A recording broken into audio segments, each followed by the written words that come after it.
पिछले 8 महीने से नगर निगम में व्याप्त भ्रष्टाचार के खिलाफ 6 पार्षद लामबंद थे और लगातार भ्रष्टाचार की परत दर परत एक्सपोज कर रहे थे मामले को। तमाम ऐसे मामले थे जो बहुत ज्यादा विवादित हो गए थे। हालांकि सीएम की सख्ती के बाद, यानी कि परसों चीफ मिनिस्टर योगी जो मुख्यमंत्री योगी आदित्यनाथ हैं, उन्होंने बहुत ही सख्त लहजे में अफसरों को टाइट किया और उसके बाद से ही जो कानपुर का प्रशासन है वो एक्टिव मोड पर आया। और इसी क्रम में परसों नगर निगम में पुलिस की टीम गई और एसआईटी की टीम गई और उसने बड़ी कार्रवाई करते हुए 6 मुकदमे लिखवाए और 2 लोगों को गिरफ्तार किया और 100 करोड़ रुपए के जो टेंडर थे उनको निरस्त किया गया है। इस पूरे मामले में विकास जायसवाल जी हमारे साथ में हैं। बात करेंगे कि अब वो आगे इस पूरे मामले को किस तरह से देखते हैं। विकास जी, धन्यवाद। पहले तो आपके स्टार भारत न्यूज चैनल को, क्योंकि लगातार ये 26 दिसंबर 2025 से ये वहां पर नगर निगम की जो है 2 साथी पार्षदों को निष्कासित किया गया था। तभी से लगातार भ्रष्टाचार की आवाज उन लोगों ने उठाई थी, इसीलिए उनको कानपुर नगर निगम से 4 सदनों के लिए निष्कासित कर दिया गया था।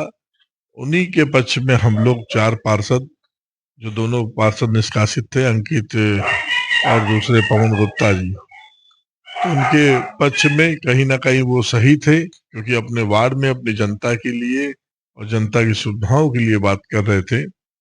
उसी के साथ उनको निष्कासित किया गया। तब से ये उनके बचाव के लिए आलोक पांडे जी, निक्कू तिवारी जी और लक्ष्मी कोरी जी, हम सभी पार्षदों ने उनके साथ ये भ्रष्टाचार की लड़ाई लड़ी।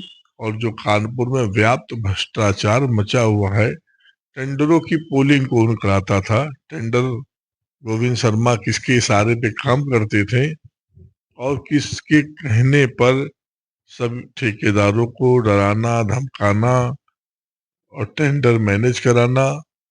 उसके अलावा भी तमाम भ्रष्टाचार कानपुर नगर निगम में 15 वित्त आयोग में लोगों को काम आवंटित करना, पार्षदों का जो कोटा होता है 110 वार्ड में तय होता है, लेकिन कुछ वार्डों में नहीं दिया जाता है। और ये सब भारतीय जनता पार्टी के हम सब लोग पार्षद हैं। आज हमारी सत्ता सरकार में जो नियम पास होता है नगर निगम में, उसको पूर्तियां नहीं लागू किया जाता है।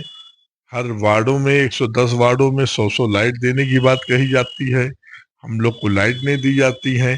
4 कर्मचारी लगाने की बात होती है कानपुर नगर निगम के माध्यम से, वो नहीं होता। इसे लग रहा है कि नगर निगम ना हो करके एक नगर निगम को झूठों का अड्डा, भ्रष्टाचारियों का अड्डा बना दिया गया है।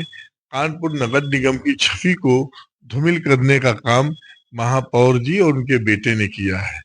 चुनाव महापौर जी जीती हैं, काम उनका लड़का बांटता है जो किसी संवैधानिक पद पे नहीं है।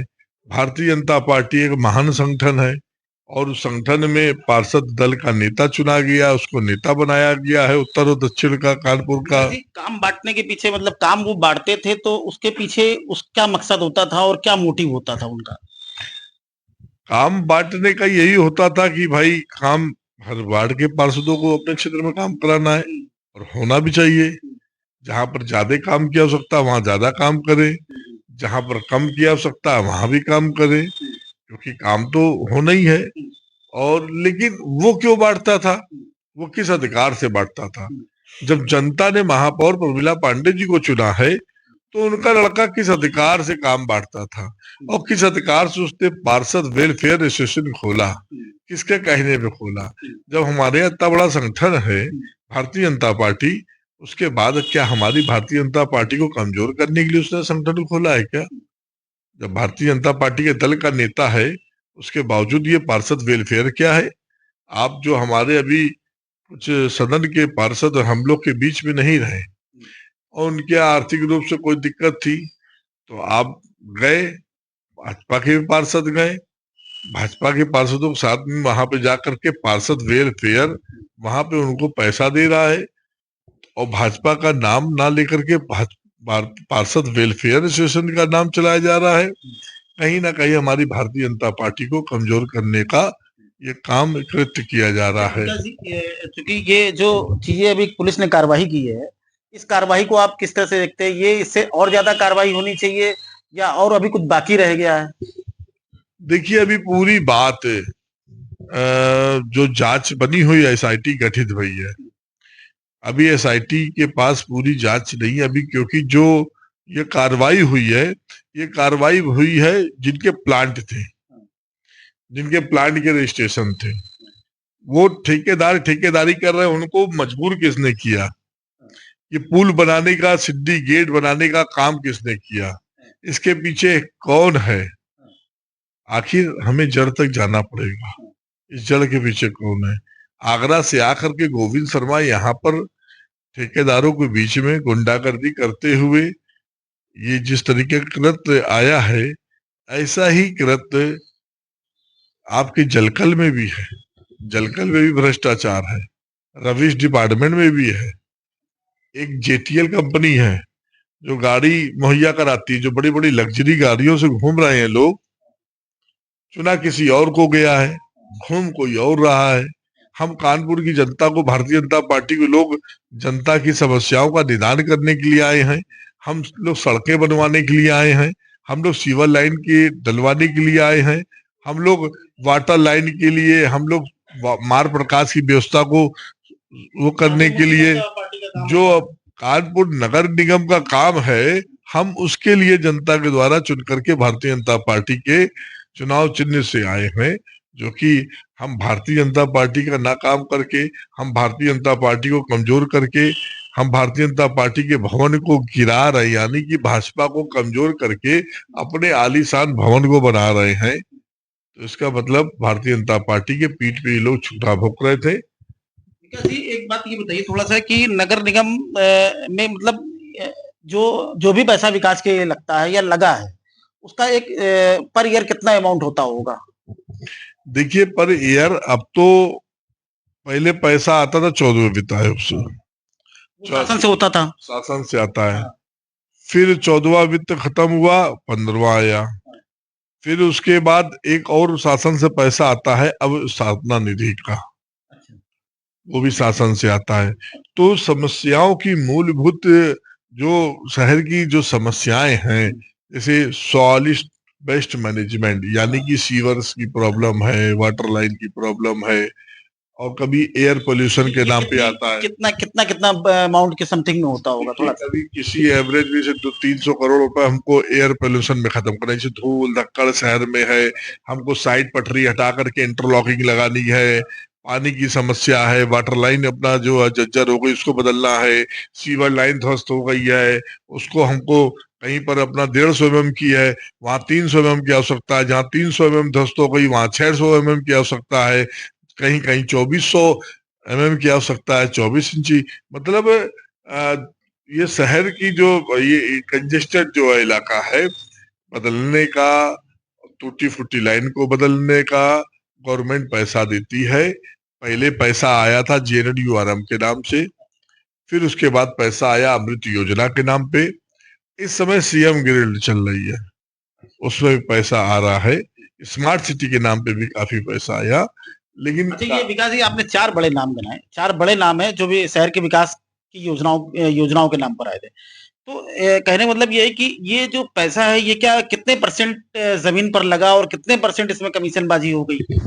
यही बात तो हम आपसे कहना चाह रहे हैं, बात पहले पूरी हो जाने दीजिए। स्मार्ट सिटी के नाम पे जो पैसा आया, जैसे आप कानपुर नाना राव पार्क चले जाए, नाना राव पार्क विकसित हुआ, उसके अंदर स्विमिंग पूल बना, उसके ऊपर सेट पड़ा, फिर उसके बाद कुछ पैसा ग्रीन पार्क स्टेडियम में लगा, कुछ पैसा पालका स्टेडियम में लगा, ब्रजन स्वरूप पार्क में लगा, ऑडिटोरियम बना।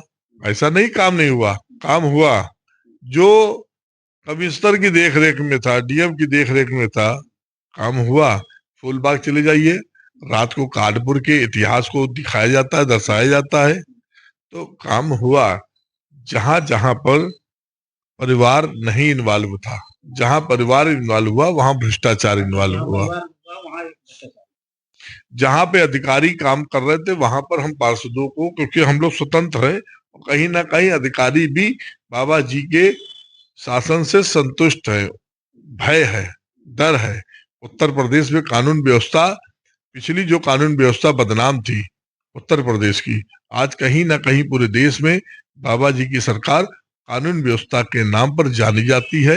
अन्य प्रदेशों में उत्तर प्रदेश सरकार का उदाहरण दिया जाता है, क्योंकि बड़े बड़े जो भू माफिया थे, बड़े बड़े जो बाहुबली थे, जिन्होंने अपने नाम से इतनी संपत्ति इकट्ठा करके रखी थी, इतने कब्जे करके रखे थे, लूट के, हत्या करके, डकैती डाल के, उन सब बाहुबलियों को, माफियाओं को उत्तर प्रदेश की सरकार ने सबक सिखाया है। ऐसा हम लोग ने अपने राजनीतिक जीवन में पहली बार देखा है कि हमारे बाबा जी जो उत्तर प्रदेश के हम सबके आदरणीय मुख्यमंत्री महाराज जी हैं, योगी आदित्यनाथ जी, इनका शासन पूरे देश में लोहा माना जा रहा है। तो विकास जी एक बात की बताइए, फिर 8 महीने क्यों लग गए योगी जी को सुनने पे? अभी 2 दिन पहले ही उन्होंने जो है पेज को टाइट किए।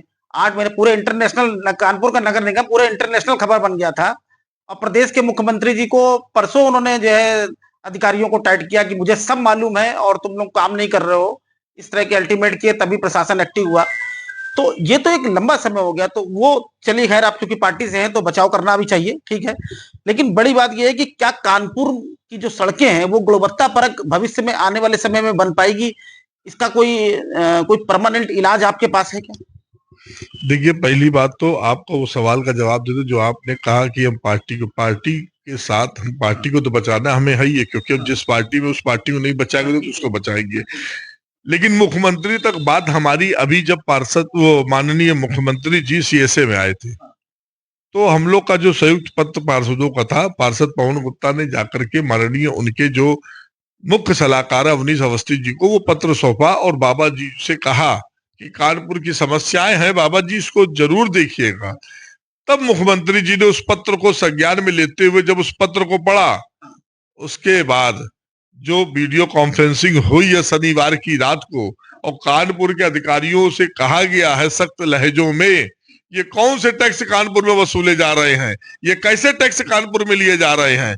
उसके बाद हमारे मुख्यमंत्री जी, क्योंकि हमको तो आखिरी में उस द्वार पे जाना ही, उस चौखट पे जाना ही था, तभी तो पत्र के माध्यम से हम लोग ने उनको अवगत कराया।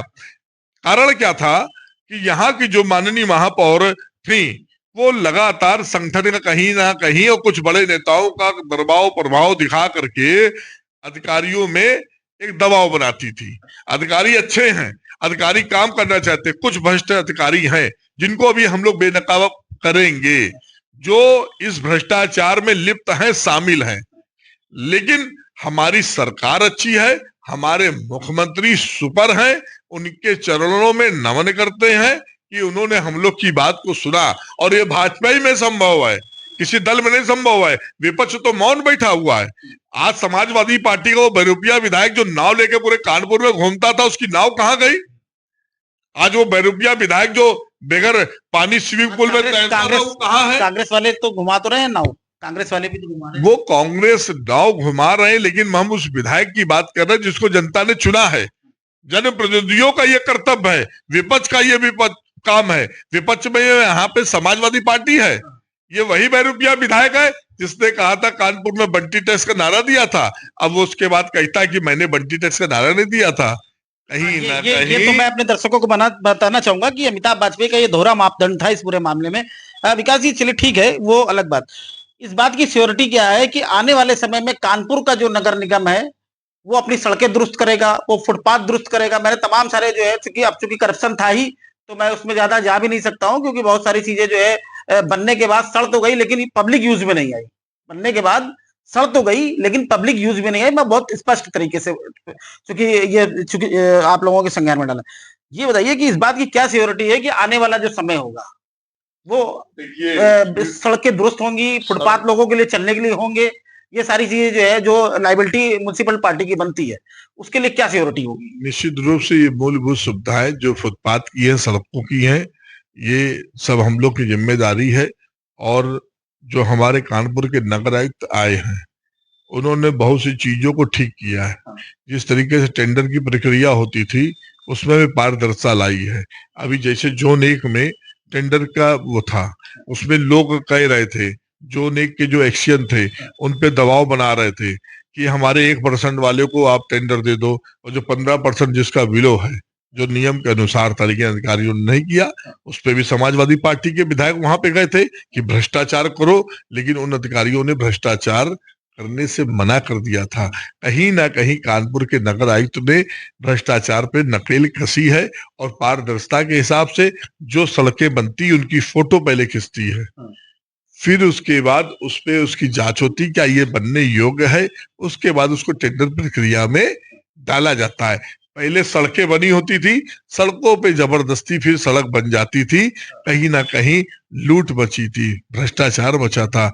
अधिकारियों ने उस पर लगाम लगाना, जब से अर्पित उपाध्याय जी आए हैं, इन्होंने, हम लोग को भी दिक्कत हो रही है, लेकिन कहीं ना कहीं अगर वो भ्रष्टाचार को और इसको सही करना चाहते हैं कानपुर में, सड़कों को हम तभी दुरुस्त कर पाएंगे जब हम ठेकेदार को, अगर हम उस पर 40% ब्लो करा देंगे, तो कहीं ना कहीं तो वो नुकसान करेगा ही करेगा। ब्लो मतलब 40% ब्लो का क्या मतलब, इसको थोड़ा डिफाइन करके बताइएगा। उसका मतलब 40% ब्लो का 1 रुपए की चीज है, 8 पैसे में उसको करनी है। अच्छा, मतलब 40% कहाँ जाएगा? तो 80% अगर अगर उसको मतलब 80% काम है, तो क्या कमाएगा, क्या खाएगा? इसीलिए वो हल्का मटेरियल इस्तेमाल करता है, सड़कें उखड़ने लगती हैं। जब मटेरियल उसमें पूरा पड़ेगा, जब उसको पेट भर के खिलाएंगे, तो कहीं ना कहीं भ्रष्टाचार पे लगाम कसी जाएगी। इसीलिए अब मतलब पूर्व में ही ये काम चालू हो गया है, लेकिन ये 15 वित्त जो आयोग का पैसा होता था, जिसकी अध्यक्ष हमारी महापौर होती थी, और जिसका काम उनका बेटा बंटी पाड़े आवंटित करता था, 100 करोड़ के जो काम है, जो हॉट मिक्स प्लांट होता है, प्लांट में जो हमारे पार्षद थे, जिनको कार्यकारिणी से जांच कमेटी में भेजा गया था, 2 लोग भेजे गए थे, दोनों हटा दिए गए, क्योंकि उन्होंने काम ईमानदारी से नहीं किया। अगर ईमानदारी से जांच की गई होती, तो सड़कें आज जो ये उखड़ी हैं, जो गड्ढे में कानपुर के लोगों को चलना पड़ रहा है, जो भ्रष्टाचार का ये जो पूरे कानपुर में एक फव्वारा फूटा है, तो ये ना फूटता। अच्छा विकास जी, कल आप लोग चूंकि वीडियो आपके वायरल हो रहे थे कि आप लोग कल पुलिस कमिश्नर रघुवीर लाल से भी मिलने गए थे, क्या हुआ? कल हम लोग मिलने वहां पर प्रेस वार्ता भी हो रही थी, वो कानपुर के नगर आयुक्त भी वहां पे थे, तो वहां पर कल एसआईटी भी गठित हुई, उन्होंने प्रेस वार्ता भी करी है, और हम लोग और भी विषयों में, क्योंकि जो एसआईटी गठित है, कहीं ना कहीं अभी बहुत सी चीजें हैं, जलकल है, रविश डिपार्टमेंट है, स्वास्थ्य विभाग है, नहीं रविश डिपार्टमेंट, ये थोड़ा ये कौन सा डिपार्टमेंट? ये स्वास्थ्य विभाग से संबंधित है, जेटीएल है, जो गाड़ी से लोग घूम रहे हैं, यात्राएं कर रहे हैं बाहर बाहर, बहुत सी चीजों में गाड़ियों का इस्तेमाल हो रहा है, लाखों रुपए का डीजल बर्बाद हो रहा है, बहुत सी जगह धन का दुरुपयोग किया जा रहा है, कहाँ कहाँ भ्रष्टाचार है। एसआईटी को साक्ष्य देना पड़ेगा, बताना पड़ेगा। उसमें अगर कुछ नेता के परिवार हैं, तो कुछ ना कुछ हमारे पार्षद लोग भी हैं उस भ्रष्टाचार में लिप्त, और कुछ ना कुछ अधिकारी भी हैं। तो जब भ्रष्टाचारियों के खिलाफ बिल्कुल फूका है, तो उसमें जो भी होगा, जो भी दोषी पाया जाएगा, और जब दोषी तभी पाया जाएगा जब हम साक्ष्य देंगे। एसआईटी क्या करेगी जब उसके पास साक्ष्य नहीं होगा? तो उसको साक्ष्य भी देना है, तो जहां जरूरत पड़ेगी वहां हम लोग साक्ष्य देंगे। जलकल में भी भ्रष्टाचार है, उसके बारे में बताएंगे। जेटीएल में भी भ्रष्टाचार हुआ है, उसके बारे में बताएंगे।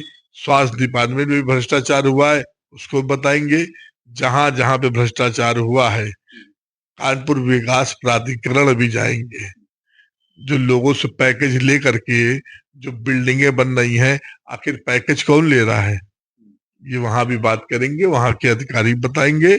और भारतीय जनता पार्टी की छवि ना धूमिल हो, भारतीय जनता पार्टी की छवि को धूमिल करने वालों को बेनकाब करेंगे, और कहीं ना कहीं भारतीय जनता पार्टी संगठन इन पे जो कार्रवाई करना होगा वो करेगा, और जो लोग कानून के रास्ते में आड़े में आएंगे, उनके ऊपर कानून अपना शिकंजा कसेगा। तो ये हमारे साथ थे पार्षद विकास जायसवाल जी, जिन्होंने बहुत ही स्पष्ट तरीके से कहा कि जो भी इस एसआईटी की जांच की जद में आएंगे वो बच नहीं पाएंगे, क्योंकि करप्शन की अगर बात की जाए तो करप्शन इस कानपुर नगर निगम के लिए एक कोड़ साबित हो रहा है। लोगों का चलना दूभर हो चुका है। कानपुर की सड़कें गड्ढा युक्त है पूरी तरीके से, हर तरफ गड्ढे ही गड्ढे हैं, लोगों का चलना दूभर है। और अगर धूप निकल आती है तो धूल से परेशान होता है, और यदि बारिश हो जाती है तो गड्ढे में उसकी गाड़ी का पहिया कब चला जाएगा, इसका भी उसे पता नहीं होता। उम्मीद है कि जैसे चीजें चल रही हैं, अगर चलती रही तो आने वाले समय में कानपुर नगर वासियों को एक बेहतर गुणवत्ता परक सड़कें और नाली खड़ंजे और फुटपाथ पब्लिक के चलने के लिए मिलेंगे। वीडियो जर्नलिस्ट प्रदीप वर्मा के साथ राजेंद्र केसरवानी, स्ट्रांग भारत।